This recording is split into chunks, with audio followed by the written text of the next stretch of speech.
नमस्कार दोस्तों, welcome to my YouTube channel. आज हम आपको इंश्योरेंस की एक टर्म लैप्सेशन के बारे में बताने जा रहे हैं कि ये लैप्सेशन होती क्या है और इसका हमारी पॉलिसी पे क्या इफ़ेक्ट पड़ता है। देखिए, ऐसा होता है कि जब हम कोई भी प्लान लेते हैं, स्पेशली जब हम इंश्योरेंस पॉलिसी लेते हैं, तो उसमें हमारा सेविंग के साथ साथ सिक्योरिटी का फीचर भी इनबिल्ट होता है।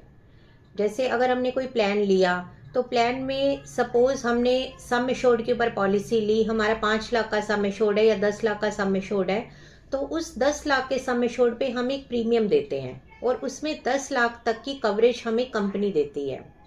अब अगर हम अपनी पॉलिसी को निरंतर चलाते रहेंगे, तो हमारा जो सम एश्योर्ड है वो भी उस पॉलिसी के साथ साथ रन करेगा।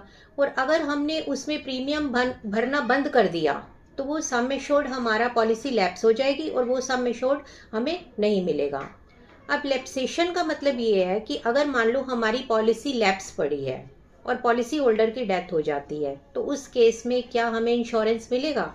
हमें इंश्योरेंस नहीं मिलेगा, क्योंकि वो हमारी पॉलिसी तो स्टॉप पड़ी है। उसमें केवल हमें जो उसकी पेड अप वैल्यू होगी वही उसके नॉमिनी को मिलेगी।